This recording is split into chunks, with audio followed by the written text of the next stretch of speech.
Hi, my name's Tom Walters, and today I've got a talk for you on COVID and the things that matter in life. Now, my pets made vital contributions to this talk, so you'll see them scattered throughout. Let's go back in time. Do you remember where you were on this day?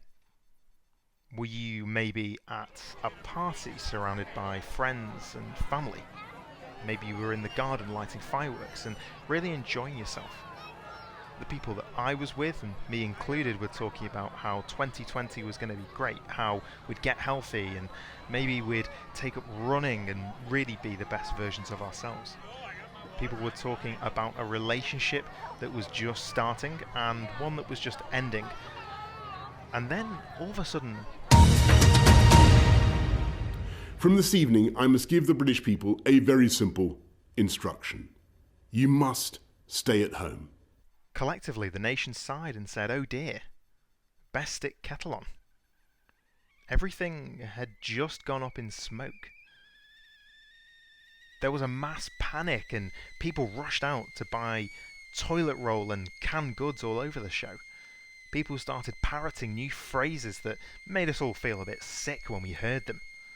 But I'm sure you, dear viewer, just like me, didn't overreact to what was going on. I myself secured only the essentials and set about making sure that both myself and everyone in my household was ready. Now, my cat Curly was very much ready for this and had been planning world domination for some time. Riley, on the other hand, started to get fatigued quite quickly. Like me, spending all her time on Zoom, wondering why Mutal wasn't a feature in real life, got to her. And quite quickly, real-life meetings seemed like a thing of the past, and every time I saw someone on TV hugging or shaking hands, I recoiled. It was strange. And then something changed. I realised that I wasn't feeling great. I hadn't seen my friends or family in weeks. I'd been pootling around the house, seeing the same walls every day in, day out. I had the great displeasure of visiting a COVID ward just once. So I had to take a step back. Crisis has a cruel yet wonderful way of forcing perspective, and in the quiet, stolen moments between a weekly quiz and Downing Street briefings, I had time to reflect, to understand what to focus on. It was clear that we should be less like this and more like this. The things in life, such as this,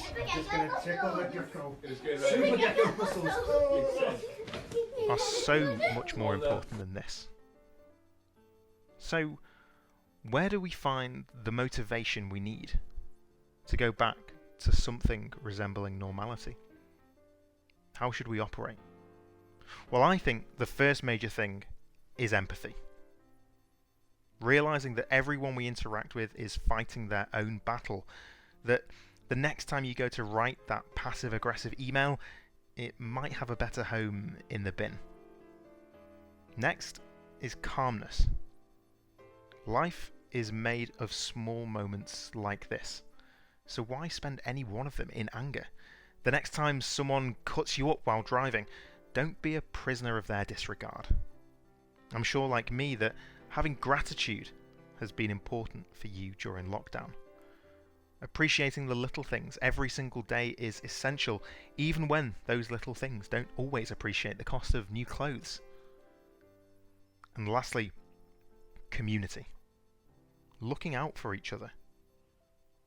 Showing up when it's the right thing to do, and being part of something bigger. Moments just like this and many more that you can create within your own communities and organisations.